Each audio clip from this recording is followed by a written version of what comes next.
Power sources in electrical circuits are devices that maintain a constant potential difference or voltage across their two terminals. Wherever there is a potential difference or voltage between 2 points, an electric field is set up between them. Thus, power sources create an electric field in circuits that they are connected to. This field exerts forces on charged particles in conductors, aka electrons, causing them to drift within the circuit, thus producing a current. This is how power sources supply energy in circuits, by doing work on charged particles, just like when you supply kinetic energy to a toy car by pushing it on the floor. This happens on a microscopic scale, so the work done here is dubbed electrical energy. The most common example of a power supply is the battery. Let us look at how batteries work, using a simple electrochemical cell. In this arrangement, we have two metal plates, a zinc one and a copper one. Both are partially immersed in a sulfuric acid solution. Because of a concept that I will explain in a minute, these two metals will have a voltage or potential difference between them, with the zinc being negative and copper being positive. Just like that, we have created a simple battery and can use it to power a small circuit. So how does this voltage form between the two metals?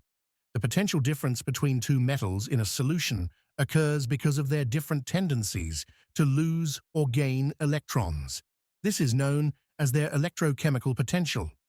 This difference is fundamental to the electrochemical series, where metals are arranged based on their standard electrode potentials. A standard electrode potential is simply the voltage between a metal in solution and a standard hydrogen electrode whose electrode potential is defined to be 0. So this standard hydrogen electrode is simply used as a common reference for measuring electrode potentials of all other metals. When two different metals are placed in an electrolyte solution, each metal reacts with the solution to form ions. In our example, that means we have zinc 2 plus ions here and copper 2 plus here. The degree to which each metal loses electrons or gains electrons depends on its position in the electrochemical series. The metal higher in the series are more reactive, thus will oxidize more easily, releasing electrons and forming positive ions, while the metal lower in the series will have a stronger tendency to gain electrons. So, in our example, zinc is more reactive than copper, so it tends to release electrons more readily. This causes more electrons to accumulate on the zinc plate than are on the copper plate. Because of this difference in electron concentration, a potential difference or voltage is set up between the metals. So, when a circuit is connected, electrons are now forced to move from the zinc plate to the copper plate in trying to neutralize this difference. As we now know, this means that conventional current is in this direction. As the electrons leave the zinc plate, more zinc atoms oxidize into zinc 2 plus, releasing even more electrons. Upon reaching the copper electrode, the electrons reduce copper 2 plus back into copper, which then plates itself onto the electrode. Inside the solution, sulfate ions are moving from the copper region to zinc. The electric field between the electrodes is running from copper to zinc here, meaning that the sulfate ions experience an opposing force from the field.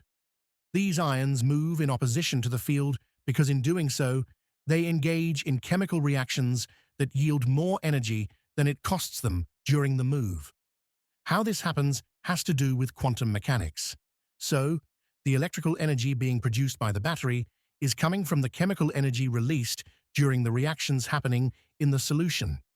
By connecting a more powerful battery to this cell, positive to positive and negative to negative, the reverse process occurs, and the copper ions are forced back into the solution while zinc ions are reduced back to zinc. This reverses the chemical reactions, thus restoring energy into the cell for later use. We call this process recharging of the battery.